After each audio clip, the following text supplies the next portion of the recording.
কেউ ওনাকে কিছু বলে থাকলে বা কোনো কিছু কালা জাদুর ব্যাপারে বলে থাকলে সেগুলো ইন্টারোগেশনের মাধ্যমে পুলিশি তদন্তের মাধ্যমে পরিষ্কার হবে। জলপাইগুড়িতে বৃদ্ধাকে নৃশংসভাবে খুনের ঘটনায় বড় সাফল্য পেল পুলিশ। এই ঘটনায় নিহতের মেজ জামাই আলামিন হককে গ্রেফতার করা হয়েছে। ধৃত অভিযুক্ত শ্বশুরবাড়িতেই ঘরজামাই হিসেবে বসবাস করতেন। পাশাপাশি পুলিশ তার স্ত্রী হাসিনা বিবিকেও জিজ্ঞাসাবাদ করছে। পুলিশ সূত্রে জানা গিয়েছে, এখনও পর্যন্ত নিহত বৃদ্ধার কাটা মুন্ড উদ্ধার করা সম্ভব হয়নি। খুনে ব্যবহৃত অস্ত্রটিও মেলেনি। অতিরিক্ত পুলিশ সুপার হেডকোয়ার্টার শৌভনিক মুখোপাধ্যায় জানিয়েছেন, ধৃত যুবক প্রাথমিক জেরায় অপরাধের কথা স্বীকার করেছে। তবে এই খুনের পিছনে সম্পত্তি সংক্রান্ত বিবাদ নাকি কোনো কুসংস্কার বা কালা জাদুর প্রভাব রয়েছে, তা খতিয়ে দেখা হচ্ছে। পুলিশের দাবি, ধৃত ব্যক্তি কাটা মুন্ড এবং খুনের অস্ত্র কোথায় লুকিয়ে রেখেছে সে বিষয়ে কিছু তথ্য দিয়েছে। সেই সূত্র ধরেই তল্লাশি চালানো হচ্ছে। ঘটনার পর অভিযুক্ত পালিয়ে যায়। পরে শিলিগুড়ির ভরতনগর এলাকা থেকে তাকে আটক করে জিজ্ঞাসাবাদের জন্য নিয়ে আসা হয়। উল্লেখ্য, গত শনিবার জলপাইগুড়ি জেলার বাহাদুর পঞ্চায়েতের চেকরচণ্ডী কামাত এলাকায় ৭৩ বছর বয়সী স্বামীজা খাতুনের গলা কাটা দেহ তার বাড়ির পিছন থেকে উদ্ধার হয়। ঘটনার পর থেকেই এলাকায় চাঞ্চল্য ছড়ায়। নিহতের মুন্ডের খোঁজে পুলিশ কুকুর নামানো হয় এবং ড্রোনের সাহায্যে তল্লাশি চালানো হয়। পাশাপাশি এলাকার বিভিন্ন পুকুরে সিভিল ডিফেন্স কর্মীরা নেমে অনুসন্ধান করেন। ঘটনাস্থল থেকে নমুনা সংগ্রহ করে ফরেন্সিক দল এবং গোটা ঘটনার তদন্ত জোরকদমে এগিয়ে নিয়ে যাচ্ছে পুলিশ। আপনারা জানেন যে গত শনিবার একটা ভয়ঙ্কর খবরে জলপাইগুড়ি প্রায় কেঁপে ওঠে। 22টা মানে সকাল 10:45 একটা খবর আসে বাহাদুরের যে চয়চণ্ডী কামাত ভিলেজ, সেখানে একজন মহিলার নাম হচ্ছে সামিজা খাতুন, ৭৩ বছর বয়স।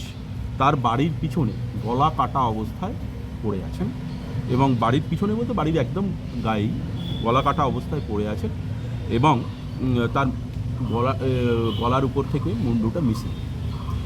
সঙ্গে সঙ্গে আমরা তদন্তে নামি এবং আপনারা দেখেছেন ওই মুন্ডু বা ক্রাইম ডিটেক্ট করার জন্য আমরা পুলিশ কুকুর এবং আমাদের যে এফএসএল টিম তার সাহায্য নেওয়া হয় এবং পরের দিনও আমরা সেই সার্চ জারি রাখি। কিন্তু আমরা ওনার মুন্ডুটি এখনও পর্যন্ত রিকভারি করতে সক্ষম হইনি।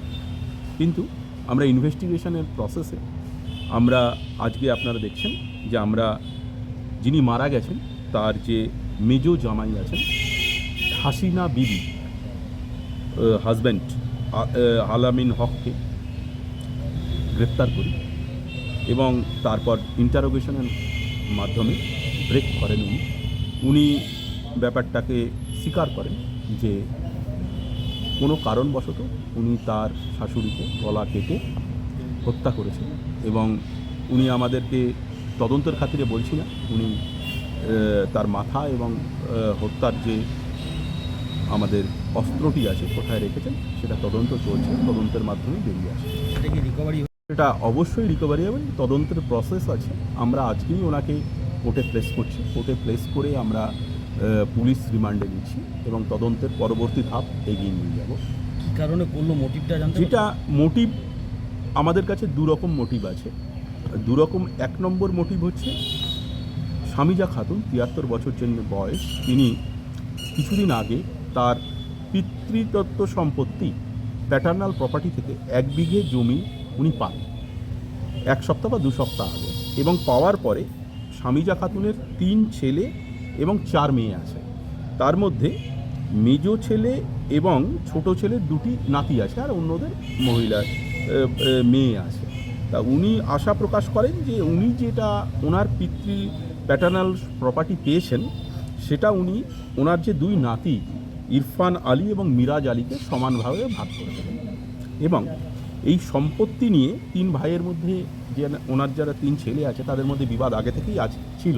মানে হাসিনা বিবির যেটা স্বামীর সম্পত্তি সেটা নিয়ে বিবাদ আগে থেকেই ছিল।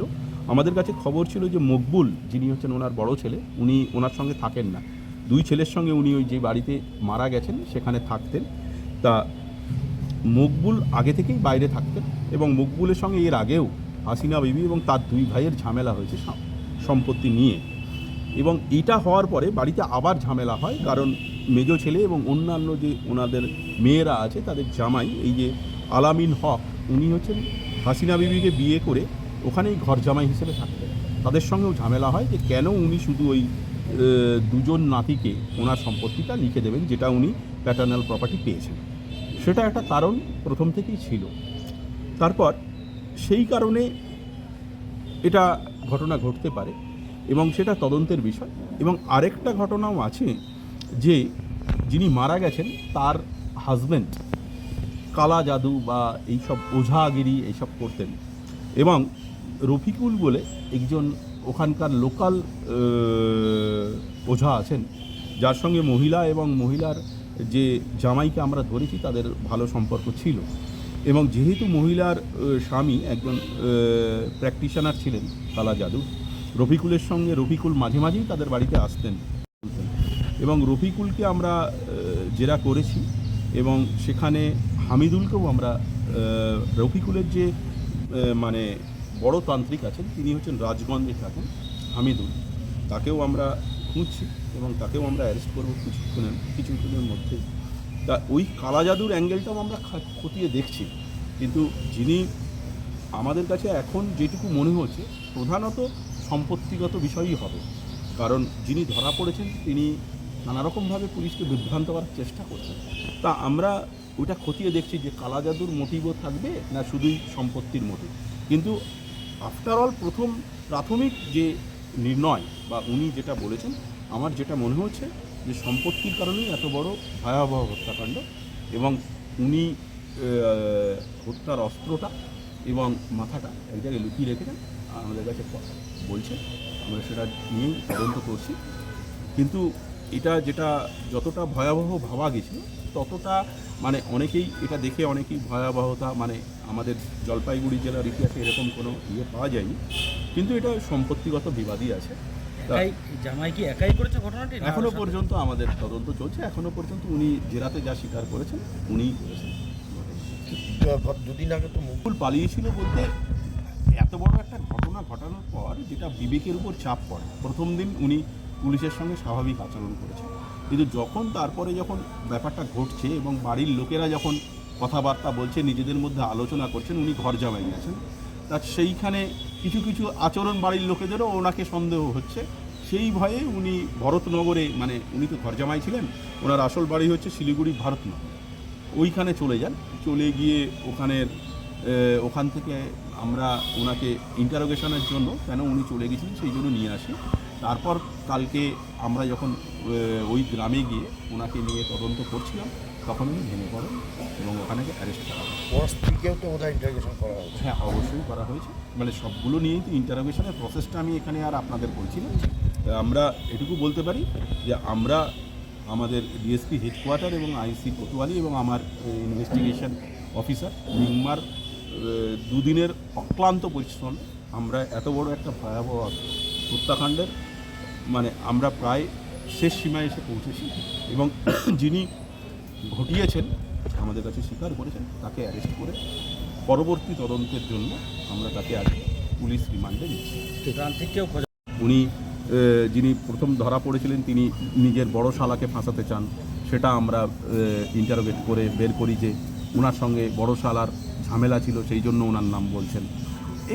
এইরকম চলছে ব্যাপারটা, কিন্তু উনি স্বীকার করেছেন ঘটনা উনি ঘটিয়েছেন। এরপরে যারা যারা এর সঙ্গে কো অ্যাকিউজড থাকবে, উনি একাই ছিলেন ঘটনা ঘটানোর সময়, কিন্তু কেউ ওনাকে কিছু বলে থাকলে বা কোনো কিছু কালা জাদুর ব্যাপারে বলে থাকলে সেগুলো ইন্টারোগেশনের মাধ্যমে পুলিশি তদন্তের মাধ্যমে পরিষ্কার হবে। Thank you.